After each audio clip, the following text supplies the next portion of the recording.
The first thing I would say is the earlier you can decide that this is the path that you want to do, the better.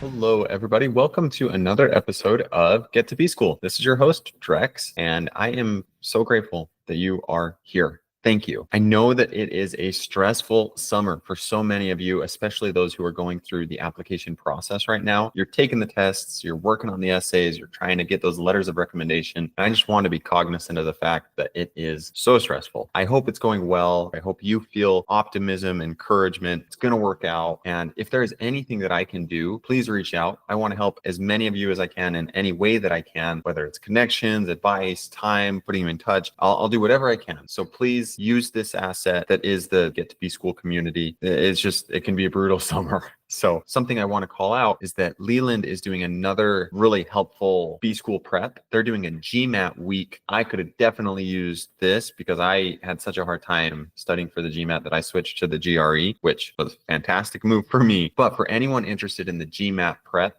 look up the GMAT week kickoff that Leland's throwing together July 21st through the 24th. We'll put a link in the show notes. Leland offers these incredible resources that everyone should take advantage of if they're at all interested in business school. As far as this week's episode goes, Cameron Greenwalt is a really fun guest. He came out to Kellogg this winter after he had been accepted to a couple of different programs to see whether or not it would be a good fit. Lucky for us, he decided that indeed he is going to come out here with his wife and kid, and they're going to come do the 2-year program. We're happy to see him in a month or two. Grateful that he would come on the podcast and share a little bit about how he thought about the application process. Because he hasn't started yet, it's less about the actual experience of attending B School and more about getting in, how to think about applying, what to do, what not to do. And I think it's a really helpful episode, especially for those early on in the process. A little fun twist of this episode is he tells us about his side gig, which is vanilla. Cameron Greenwalt has this awesome artisanal vanilla that he makes. Go to ambrosiavanilla.com, AMBROSIA vanilla.com. And he's even throwing the listeners a little coupon code, so a little discount code. Type in Get to B School, no hyphen between the B and the S, in the promo code section for 20% off. Thanks, Cameron. I'm excited for the vanilla to show up on my doorstep, place the order, got it coming my way. And besides that, hope you're doing well. Hope that you reach out if there's anything that I can do for you. And let's get to the good part now with Cameron Greenwalt. Cameron, thank you so much for coming on the show, man. Yeah, man. Glad to be here. You're nice. You reached out after we met when you came to Kellogg to visit the campus and see if it was a good fit for you. Yeah. So I came out that was the beginning of February, right? So if you get into Kellogg, they do an admitted students weekend where you and your partner can go out and they have introduction events and everything. So while I was there, I got to meet you and a couple other Kellogg students. Yeah.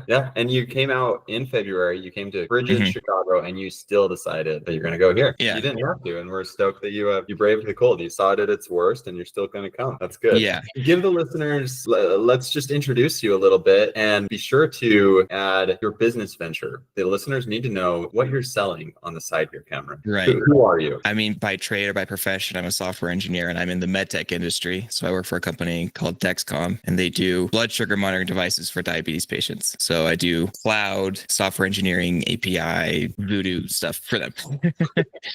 I applied last cycle, round 1, to several different schools, got into Kellogg, and I'm going to Kellogg for the 2-year full-time program this August. And then, 2-year program, you put aside work, and I was like, well, I kind of want to maybe earn a little extra income on the side. So my side hustle is that I sell artisanal specialty vanilla extract.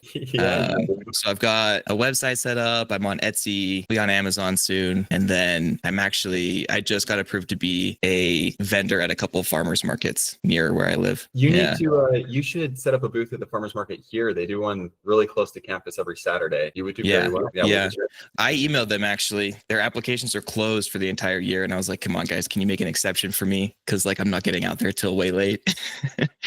But Year 2. Yeah. You mentioned that, you set up a website to sell the vanilla. You're quite techie. You were telling me when you were here that you have your own Netflix, essentially. Yeah. So a couple, a lot of other, techie people that, like to own their media and are upset with streaming services got together and made an open source streaming platform that is called Jellyfin. It's on GitHub. I haven't contributed to that project at all, in software development, but I've set up the whole thing myself. And then I went one step further and set set up my own like home server and domain name so I can stream my content from anywhere. So I'm like, I was just so upset with like all the ads coming to streaming services now. It's like you got to have 15 different streaming services. And I was like, I'm not going to do that anymore. So such a solution that no one else else in my circle, in my immediate circle, is doing. All right, let's get into the meat of it. Business school. When did you decide that you needed to get an MBA? I would say I've known a long time. I served an ecclesiastical mission for 2 years, got back in 2019. I got some exposure to some people when I was out in North Carolina, actually, that made me start thinking about the process. And then during my undergrad program, I enjoy computer science well enough, but I've always felt like, I'm like a business person with an engineering skill set. My vision has always kind of been, I want to be a business leader. I want to develop expertise in a technical area and then transition into business leadership. So for that path, an MBA makes a whole lot of sense. Awesome. So I decided earlier on, probably like when I finished my undergrad, I was like, okay, this is going to be what I do. Yeah. Okay. So you go to Dexcom, you get your hands dirty, you get good experience, but with the goal that you're going to go get an MBA. All right, let's talk then. Let's talk application. You said you applied to several different schools. How did you choose where you were going to apply? At the beginning, I got to be honest, I was kind of blinded by the clout game. Fair enough. So, in the application world, there's this thing called the M7 schools, which has no relevancy after applications, turns out. I applied to all of those schools except for Columbia. So the M7 schools are Harvard, Stanford, Wharton, Kellogg, Booth, MIT, and Columbia. So I applied to all of those except Columbia, and I applied to Duke. Okay. And the motivation for applying to Duke was that, I had served in North Carolina. I had a lot of ties to that area. And honestly, the program sounds pretty fun there. Yeah. I applied to Fuqua too, and will forever be torn that you didn't go. It's like, what would your life have looked like at Duke? Amazing. Okay, so here's a question right off the cuff then. Applying to so many schools, when a friend of yours is thinking about an MBA, are you telling them to apply to 7 programs as well? No, I mean, if I were to do it again, I applied to all 7 schools in round 1. And I think that was too much for me. That's a lot. Yeah. I probably would have, narrowed down my list to like my 2 top schools and done one of those in round 1 and one of those in round 2. Okay. And the reason for that is that you just get better at the applications as you do them. I think, if your application's really, really strong, even though it's in round 2, that may offset the fact that you're applying a little bit later. Yeah, that makes sense. How much time did you give yourself in your application journey? Well, I actually took the GMAT early. I took the GMAT in 2022. 23. Yeah. And that's a year before applications even open for these schools, right? Okay. But then I took the GMAT again in like early 2024. And then I probably really started getting into it in like April of 24. Were you studying in between those takes, or did you just take it cold one day and then started studying? What would you recommend to someone? Oh man, my first time through, I did the Princeton Review. Yeah. I paid for one of their programs to like do the prep. Okay. Took it, and I took it like the week before Thanksgiving in 23. So I got a 720. Your first time? And yeah. Jeez. My quant score suffered a little bit, which is kind of weird because, I have all this quant background, but like on the GMAT, I really struggled in that respect. So I was like, a 720, I could be okay with that, or I could try it again. And I was like, you know what? Like my mentality was, I don't want anything to be left on the table, right? Like if there's something that I can do to increase my success, I'm going to try it. So I was like, all right, let's go study for the GMAT again. And I grinded my heart out. In what way? You did the Princeton Review for the first one, and then how did you grind? The second one, so the GMAT, like GMAC has study books for it. And I went through and did most every question in their book and was like, okay, if I got that wrong, why did I get that wrong? And then I retook it and then I got a 730. Nice. Okay. I may have peaked out.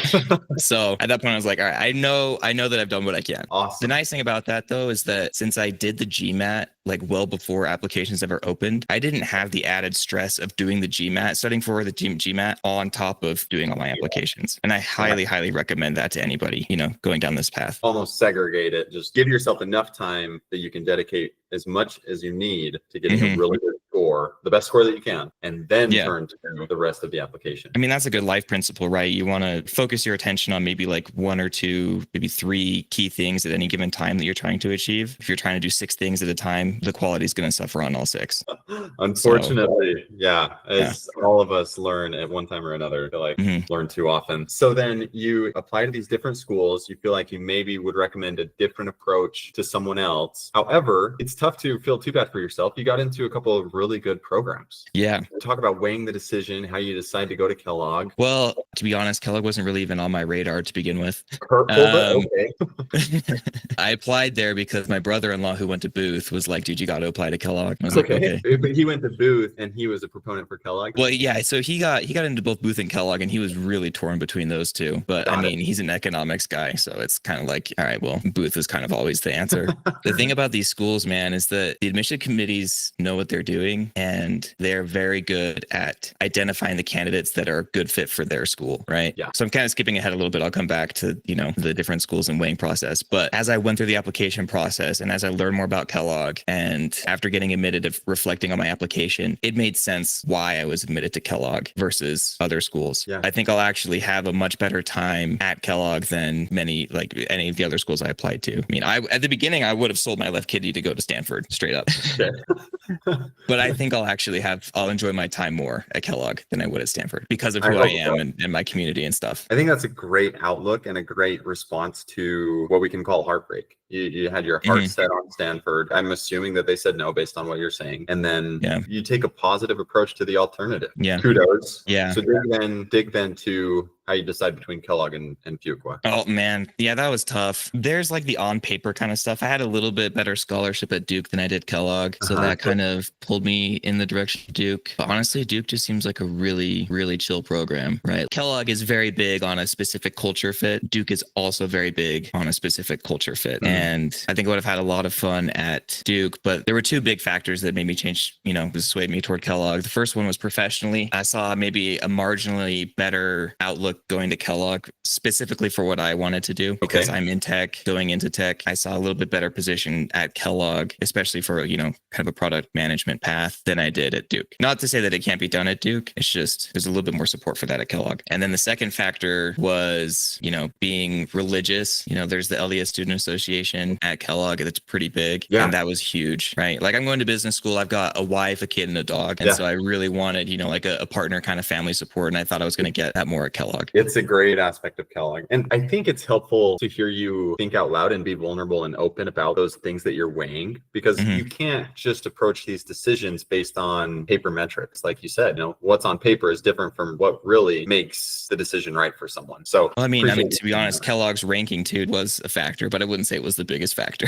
I think that's good. I think you're kidding yourself if you're like, no, I don't care about rankings at all. As somebody on the admissions side, like the application side, because it's just kind of part of the process. You speak it like it is. That's you don't mince words, Cameron. That's good. Yeah. Share with the listeners what you're excited about. You're on your way here. You're going to come out here in a couple months. What are some goals that you have going into the program? Dude, I'm ready to get out there and explore and see what kind of options are out there. The prospect of a 2-year program is kind of scary because, I'm forgoing the employment, but that gives me the opportunity to be really involved in a lot of the extracurriculars and the clubs and kind of the networking stuff. So I'm really excited to just get involved and kind of find my cadre of people, that I click well with. So totally. That's very exciting. How does your wife feel about everything? Is she excited? Well, man, I mean, she's apprehensive, obviously.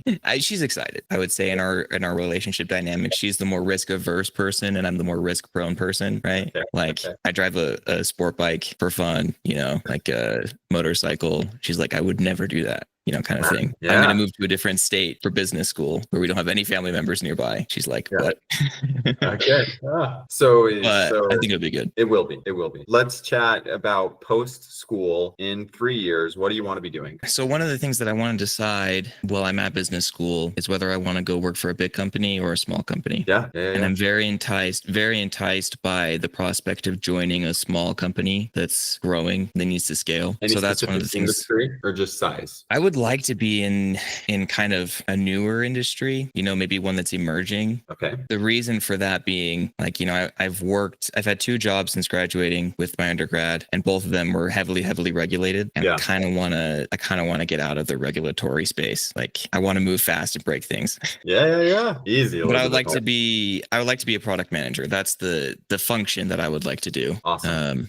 So 3 years is kind of where I see myself. Great place to break into it. Several friends have made that pivot. it. So Mhm. confident that'll happen for you. With the last few minutes that we have, let's switch to advice. What are you telling people when people say, hey, you got into Kellogg? How do I get into Kellogg? What are you sharing with people? Well, in general, the first thing I would say is the earlier you can decide that this is the path that you want to do, the better, right? Yeah. If I had known since high school that this is what I would want to do, I would have had all that extra time to prepare and make certain career decisions in preparation for that. I mean, that's not realistic, right? For most people, No. but the earlier you can decide, the better. And I think that your application strength will be reflective of that. I think in terms of the application process, kind of like you mentioned earlier, like I say things how they are. I recommend that approach, on a couple of my school's applications, the earlier ones. I think, I probably wrote about and presented what I thought they would want to hear. Yeah. Whereas for Kellogg, it was like, no, this is just me. This is just like what happened, Question for you. Do you feel like you were able to do that approach with Kellogg because you didn't really care to go initially? You were like, you know what? If you take me, fine. If you don't, that's great. I'm just going to give you how it is. I think so. Yeah. I mean, in my essays,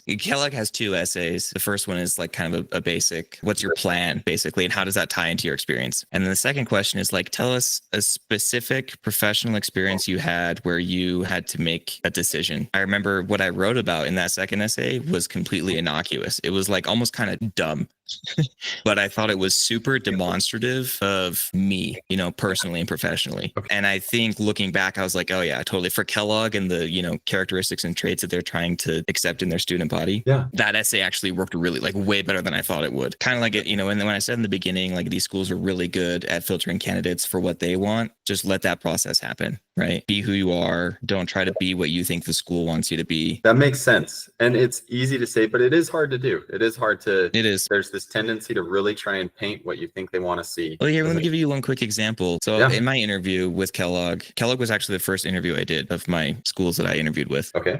I open up the video call with the admissions committee member and she comments on my, desktop mic that I have. She's like, wow, it feels like we're going on a podcast. I was like, yeah, I work from home and, I really wanted people to just be able to hear me well, right? And feel like I was talking to people. So I got the desktop mic, which totally seems random, like icebreaker stuff. But I think that was like the first signal to the admissions committee member, like, okay, this person, like that's a signal that he would be a good fit. Little things like that. Yes. I think admissions committee are good at picking up on. Well, again, it goes to the truth that it's the things you do naturally. It's who you really are that show whether or not you're going to be a good fit. So you getting that mic, it is a silly example, but it's something that you did not to try and show that you were a good fit. It's just something that happened, something you did naturally. It's a small but really perfect example. Well, Cameron, thank you. I think this is a really fun episode because you haven't started the program yet. So we just get to hear more of a raw, early entry take on the MBA program. So yeah, I will say it's also it's both exciting and very scary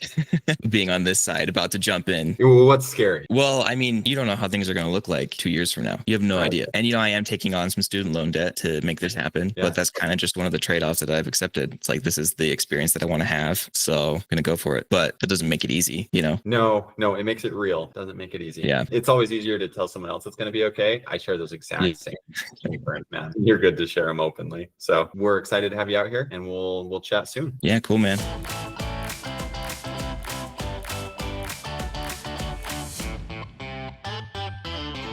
I'll hire other people and then I'll get you for free. How about that? Yeah.